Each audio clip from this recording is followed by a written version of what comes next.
surveys to make sure you fill out your surveys before you leave today. The form really focuses on what you say you'd like to see every year. So our decisions are data driven. You complete out the surveys. Inshallah, this year our learning communities was something that the people wanted last year, and so that's why we did it. So inshallah, this year you'll do the same. You'll please fill out those surveys and hand them to the front desk, at the registration desk, after you complete this last session, inshallah.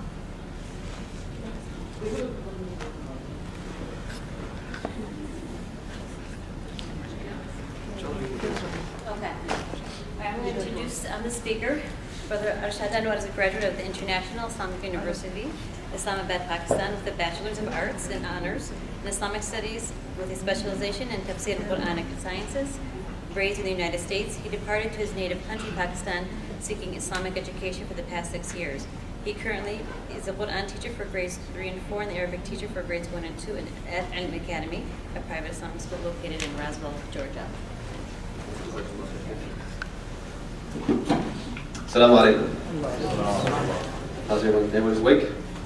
MashaAllah, we're all awake and ready? Alhamdulillah, jazakallah khair, MashaAllah. All right. I need you guys to focus here really carefully, okay? And I need someone to help me out. Sister, if you could please help me out. I want you to choose an animal. You have an option from a frog, a rabbit, and a kangaroo. I want you to choose an animal, please. A kangaroo? MashaAllah, kangaroo. Beautiful.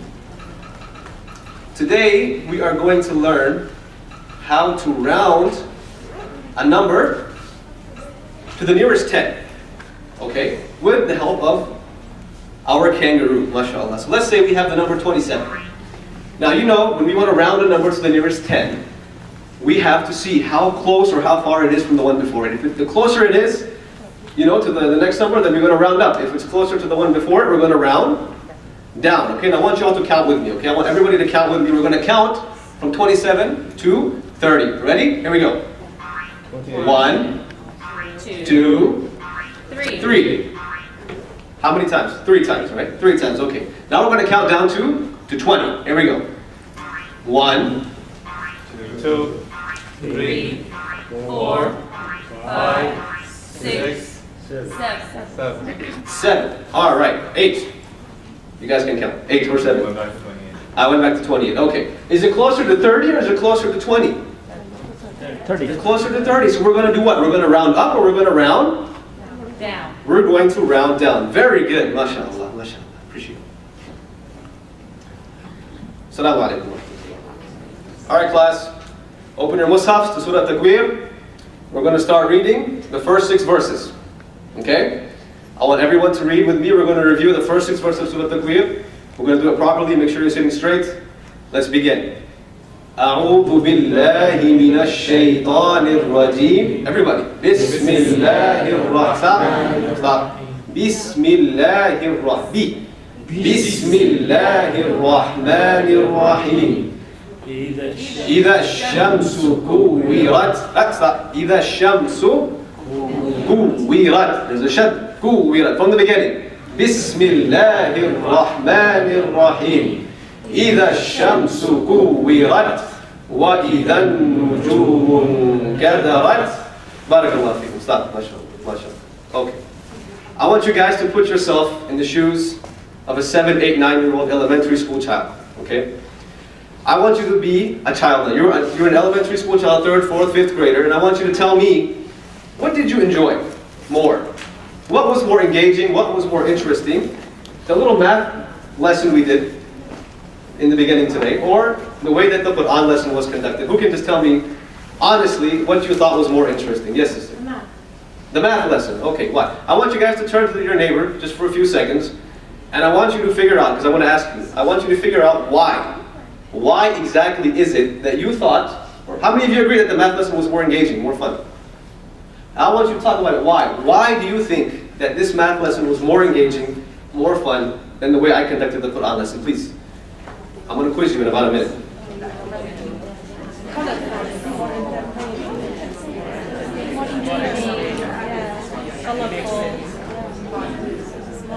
It's more child mind.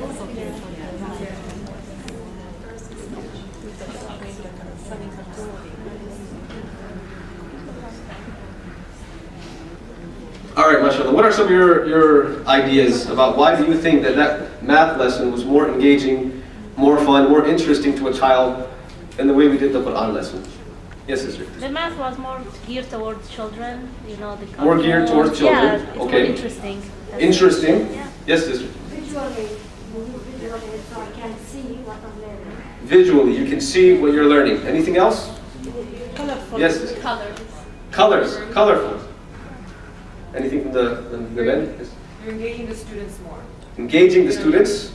Engaging them. Was there participation? Was there more participation, you think, between More the interaction. teacher and the student? More interaction? What about interaction between the student and the subject?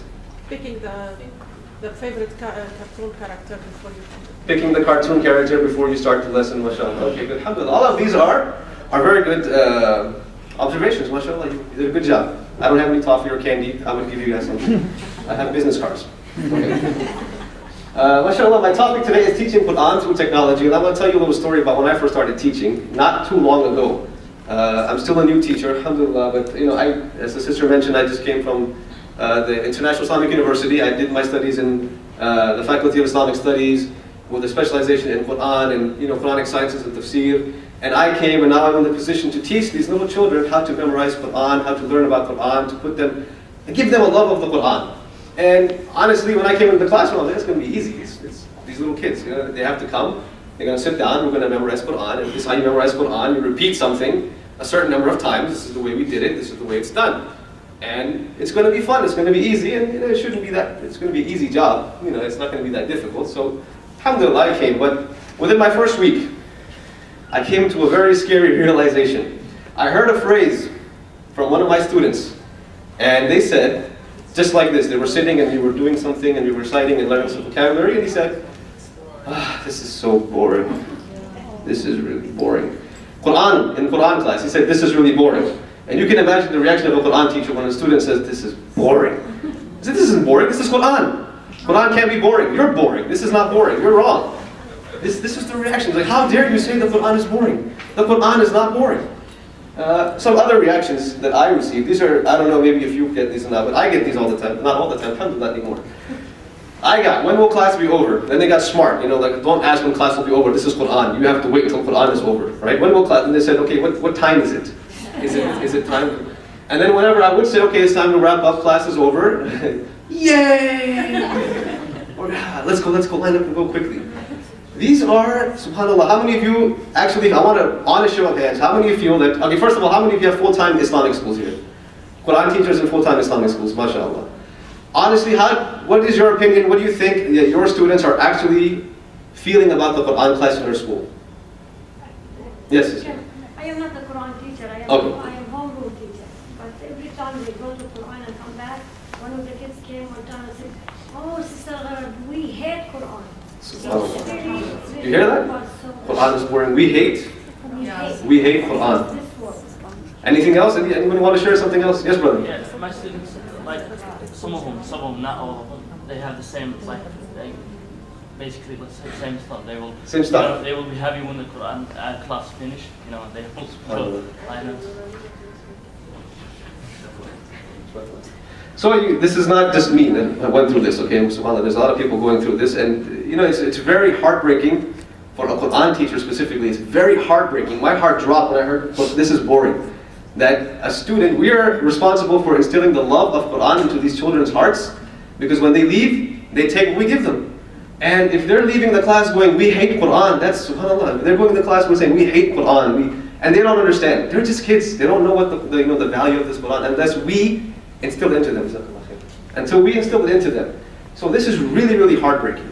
And this, really got me thinking about, okay, there's something that I'm doing wrong, something that I have to change, because I'm not getting through to these kids. If they're thinking Quran is boring, and subhanAllah, that's just, if they're saying that, we hate Quran class, or they're not having fun in Quran class.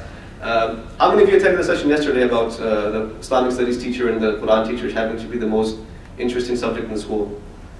That was really, subhanAllah, they had a really important point that this should be the most fun thing for the kids in school. They should be dying to come to this class. Before this is where I started my thought process. The saying of Allah Azza wa Jalla came to mind, "Ud'u ila sabili rabbika bil hikmah." You have to use hikmah. And you know, I really sat down and said, okay, we have to start thinking about how I'm going to change this. If kids are saying this is boring, they're not engaging with the subject, we really have to think about what we have to do. And my process actually began with taking a look at my learning environment. And I'm also sharing this with you because everything I'm saying today in front of you is related to my context, to where, you know, the school that I am in, the student body that I am dealing with. And your specific situation may be different. And if yours is different, then you can take what I'm giving you, inshallah, and tailor it to your own situation. If it's the similar, you know, you can share your feedback with us. And if you have, how many people here just from weekend schools, weekend Islamic schools? Another brother. Yeah. So you guys, inshallah, I hope that you can pick something up from this. You know, there's always something to learn, but this is, you have to understand, this is my learning environment, okay? It's vastly different from a weekend school. But this is where my thought process began, that I have to really sit down and say, okay, what am I working with here? And this is, our school is called Ilm Academy. It's located in Roswell, Georgia. It's a full-time private Islamic school. Full-time. It's not working out of a masjid. So it's independent from any of the masajid in the area. So we don't target just the students of our one specific community. We target the students of the entire Muslim community. We want everyone to bring their Muslim children to this school. It's two main goals, basically. We want to provide a high quality, high standard education, which everybody wants. And the most important thing that any Islamic school wants to do is they want to provide an Islamic environment. We want to provide an Islamic environment for our children. It's not a hifz school, meaning every child that comes to the school is not expected to leave a hafiz and you know, memorizer of the Quran, a qari, and whatever. No, this is a school. We want them to learn, to do their studies, and in an Islamic environment, we want to give them as much Quran as possible. All right, and fostering the love for the Quran, subhanAllah, it's essential for any Islamic school to do this. This is what I'm having to work with. Okay, the Quran program that we have is based on three main pillars: memorization, reading with tajweed, fluency, and tafsir. How many of you have similar programs, by the way? How many of you just focus on reading, or memorization in your schools? We got a couple. Okay, what about the rest? You don't do anything? Let me try that again. Given to the level of the student. To the level of the student. Individualized? Yeah, as classes. As classes, okay. The same thing, we have classes as well. But you know, our goal is to have these kids memorize as much as they can from pre-K to the 3rd grade. After the student finishes 3rd grade, they finish Juz Amma only. That's the time it takes to finish Juz Amma, the last Juz of the Quran. Because we're also doing two more things here.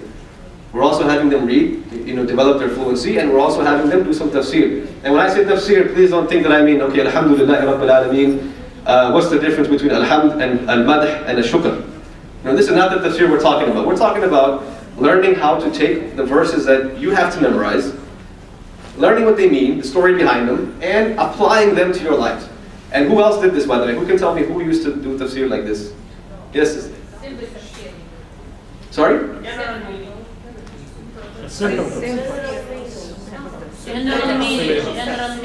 General. No. I'm saying that who used to do tafsir like this? That they would take verses a few at a time, memorize them, apply them, and then move on. Yes, sister, Brenda. Yes, I do. I use same method with my students. For example, I did Surah Al-Mutaffifin. And the meaning of Al-Mutaffifin. If it's not applied for you, if you're not trader, if you don't have to deal with buying and selling, but still you are individual Muslims. So if you put yourself up and you hold somebody down, that's kind of tatfif also. If you look at somebody else and lower the value of somebody else and look yourself at somebody, you know, you need to be looked at. That's mutaffifin also. Alhamdulillah, mashallah, good. But my question was, that's a very good answer, but my question was tailored to which group of people can you think of that learned the Quran in this manner? Yes, sister in the back, sir. The Sahaba. They used to take how many ayat at a time?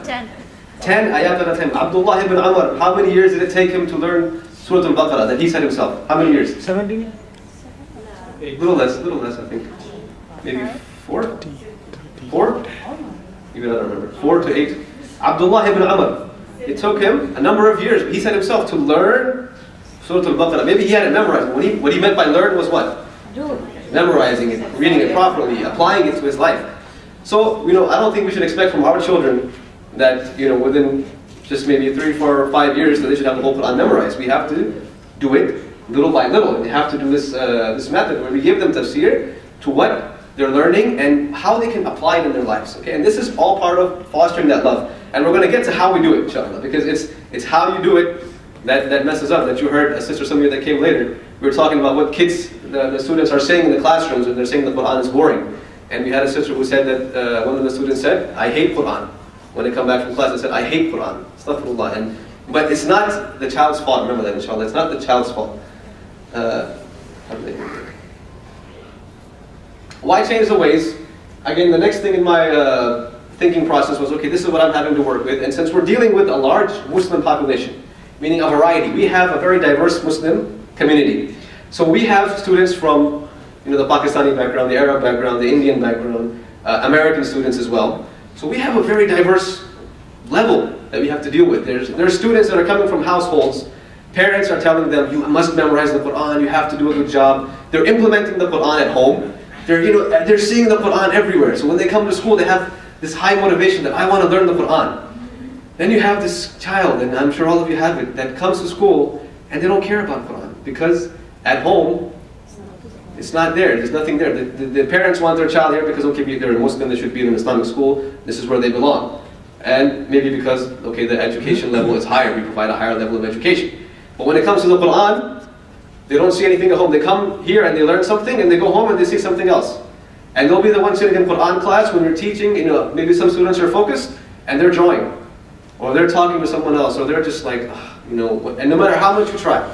So they're not seeing the Quran at all at home. So you have this varying degrees of personalities in a classroom. And how do you reach out? If you just with the old traditional method, okay, open your Mus'haf, let's go, A'udhu billahi minash shaitanir rajim. You, Ahmad, read from 1 to 6.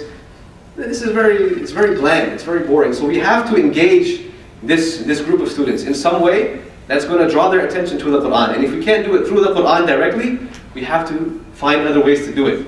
Imam Ghazali, rahimahullah, and Ibn Jama'ah, they held the view that motivation plays a very important role in students, for students to memorize and learn the Quran. There was a study, a research paper written about, in Arabic, it's called Manahij Ta'aleem al-Quran min Bidayat al-Nuzul al-Wahi ila al-Qarn al-Sabi'. The methodology of teaching Quran from the beginning, when the revelation started, up until the 7th century. And they detail, mashallah, like how it changed. What were the trends that were changing from how the Prophet ﷺ, or how Jibreel alayhi salam taught the Prophet ﷺ the Quran, how the Prophet ﷺ taught the Sahaba radiallahu anhum the Quran, how they taught the Tabi'een and so on and so forth, all the way up to the 7th century of Hijri. And you started seeing a change about Imam Ghazali's time. Because he said, no, there's something's going on here. Students are memorizing Quran, but what happens after they're done? And how many of you have seen a Hafiz who gave the certificate, he memorizes the Quran, but then he doesn't review, he forgets, he doesn't apply it, nothing, he's he's sitting in a bar somewhere. We have Hafad like this. So Imam Ghazali said motivation is a very, very important factor. For a student to be successful, he has to be motivated, he has to be excited, or there has to be something incentive. Yes, sister, go ahead. I want to question, what do you think about teaching Quran in the order it was revealed versus teaching it in the order now in the Quran?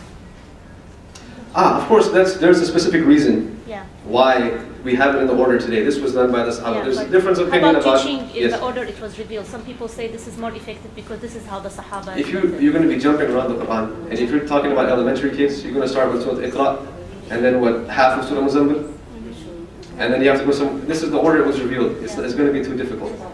You can't do it like this. But the order that is put in today, they start from the back, usually. Even the Hafad now, they start from the back and they go, I think up to the last 5 ajza, and then they start from sort of, okay, it differs from where you are. The methodologies, subhanAllah, there's more than one.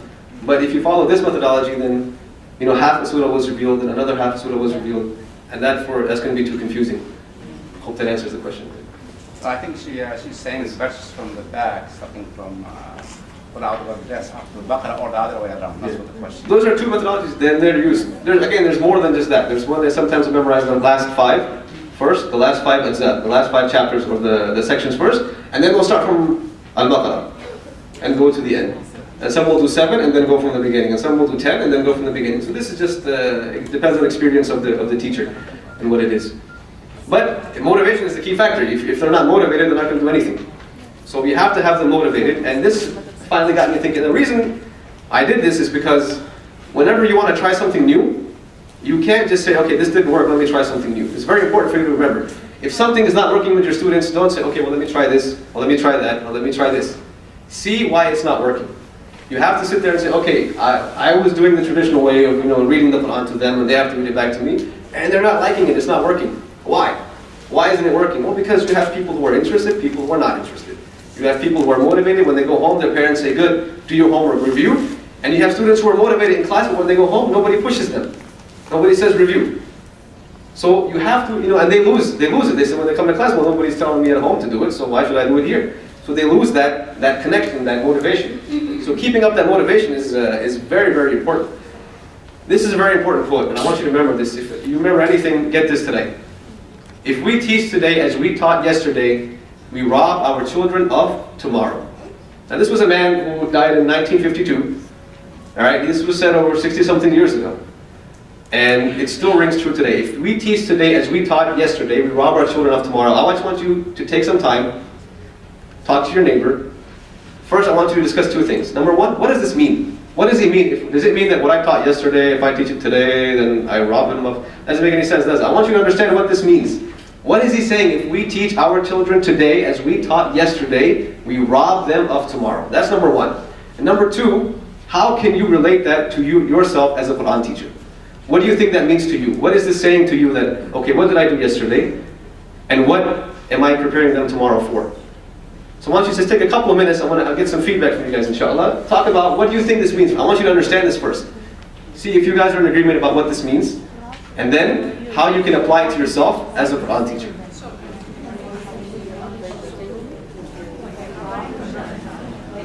This is classwork, guys. Come on, you have to do this.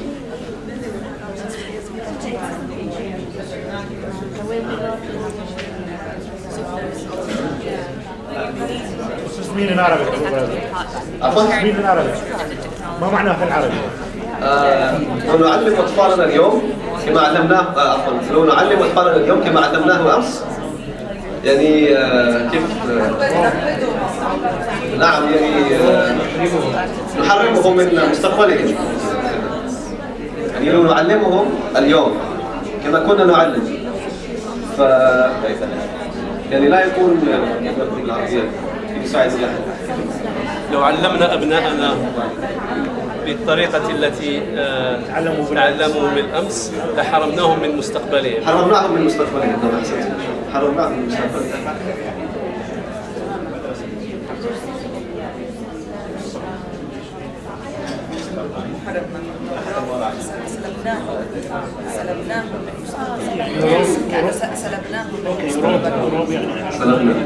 سلبنا.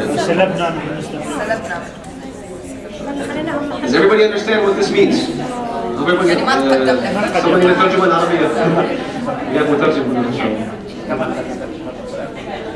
نعم, yes. To Arabic? Yes, please.